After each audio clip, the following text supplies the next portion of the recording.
I'm going to give you a very simple remedy involving only 1 teaspoon every single day to get rid of your chronic sinus infection. And it can be more of a candida infection or a fungal infection called aspergillus, which is the most common type of fungus that could be growing in the sinuses. So if you have a runny nose or even a loss of smell, which can definitely affect your taste. In fact, 80% of your taste comes from your smell. But the worst thing that people do that aggravates this condition is that they take an antibiotic.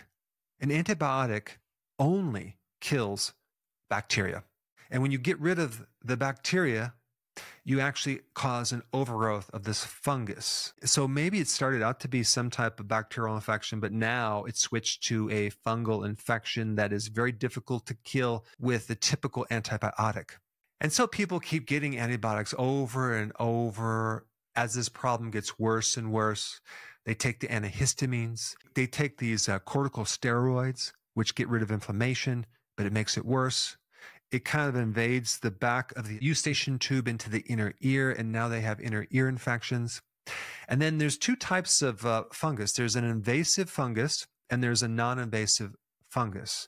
The invasive fungus starts to break down the mucosal layer or lining on the inside of your sinus cavities, and it can start to erode the bone. So it can actually penetrate right into different tissues around your skull. From there, it can invade the joints, your bladder, and create a UTI. So there's some really important things you need to know about aspergillus. It needs oxygen to grow. It needs moisture to grow.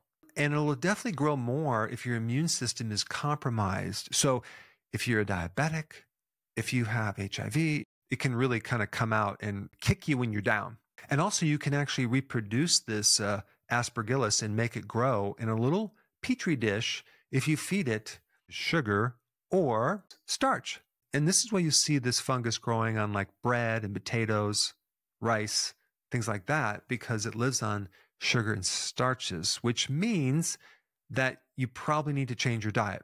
And this also includes dairy because there's milk sugar in dairy as well, and they will just thrive on that. So we get sugar, refined carbs, alcohol, and even birth control pills can make it grow more. Aspergillus has a unique strategy of surviving by shutting down your immune system through downgrading your vitamin D levels. So it goes into your receptors for vitamin D, exactly where you utilize vitamin D, and it downgrades them.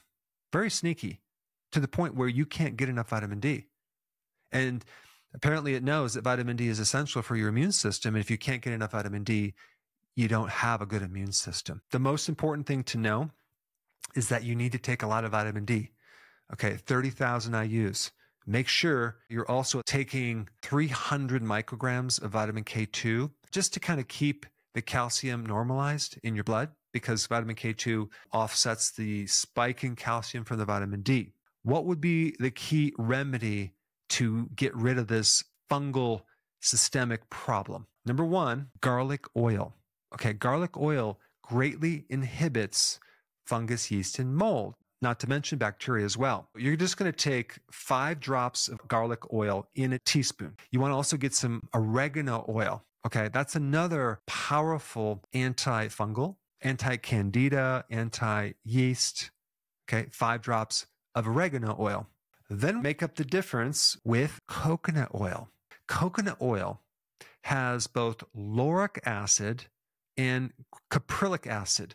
Both of those are antifungal, and they strengthen your immune system. And you're going to do 1 teaspoon of this every single day over a period of about a month, because it's going to slowly get into your body and start to balance out the microorganisms. You can also do other things too. If you wanted to add xylitol to this mixture, you can do that. Curcumin is another one that you can always add, and aloe vera is another thing you can add. You can also do other blue light wand. If you have a blue light, you can even take one of these wands, there's small little wands, and put it up your sinuses and for a few minutes a day, and that can help. The problem is I have not located one yet. Maybe you can search one and find one, but blue light or violet light therapy would be really good for that condition. If you had surgery on your sinuses, okay, and there's damage in the mucosal layer, you want to get the red light therapy, sinus therapy. And they have these little devices that you can put up into your sinuses and help this condition using the infrared light, which is more of a different spectrum. It's not as much of a microbe killer as it is a healer of the mucous membranes and the damage that occurred from the surgery. However, you might find that you start breathing a lot better because it can get rid of inflammation. Now, there's a lot more to know about the sinuses. If you have not seen my other video on sinus congestion, check it out. I put it up right here. As you know, I'm really into natural remedies that don't have side effects. So when you have your sinus congested and you want a good way to drain it, I'm going to show you several different natural solutions that I think can help you. Now, when I was in practice, the thing that I used a lot was Spanish black radish. This is a really good one, and you can get them in supplements. You can also find them sometimes at the health food store, and then you can start using them in your salads and things like that. But if you get them in a tablet form, okay, I would recommend taking about 3 per hour, maybe even more, okay, depending on how bad it is, every hour for about 8 hours. Because Spanish black radish is unique in that it can help pull mucus from the deeper areas of your sinuses, and then just it pulls it out. You know, I was always interested in experimenting on myself. And so one time, because this works so well, I wanted to take it to the next level, which I don't recommend this. I juiced daikon radishes, and it's those white radishes, very spicy. I juiced about, I don't know, 12 to 13 ounces.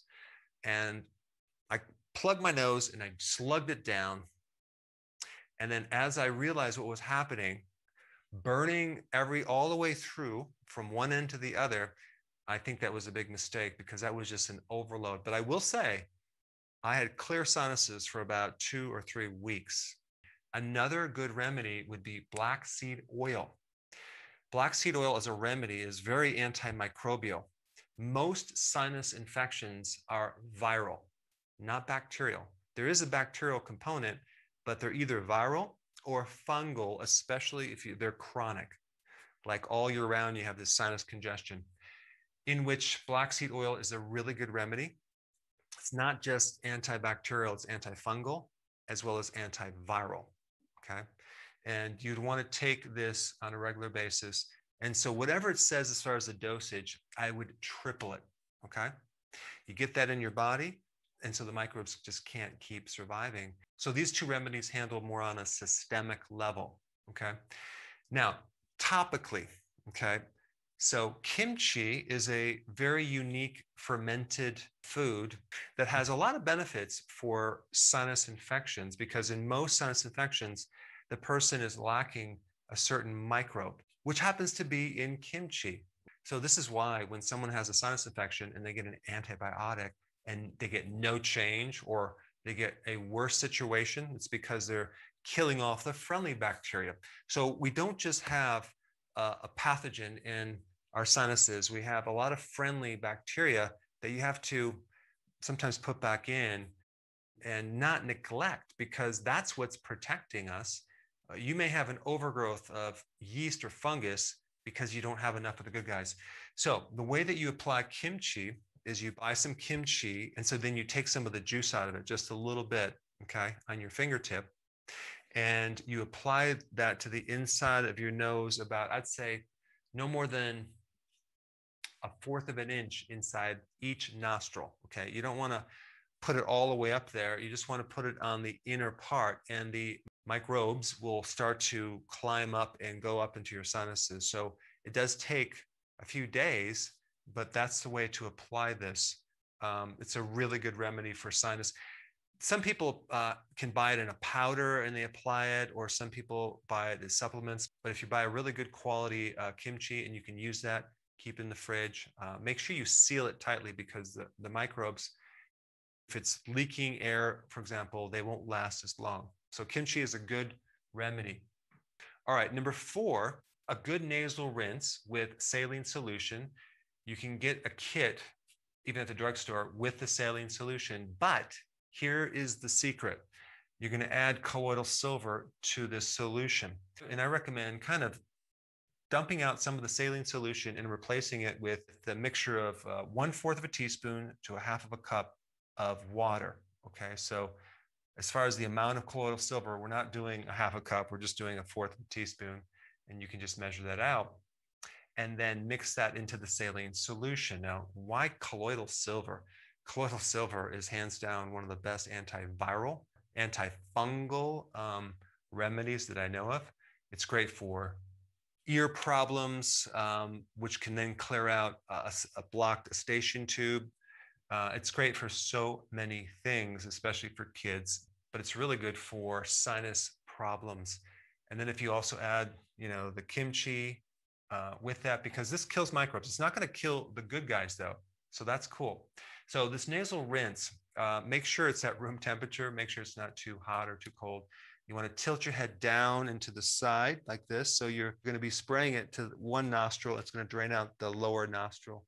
And then if you don't have your head down far enough, it could come out your throat. But what we're trying to do is we're trying to irrigate with this special solution, okay, salty water with colloidal silver, through one sinus and then go through the other. So it's a really good way to expose these sinuses to a good anti-mucal compound.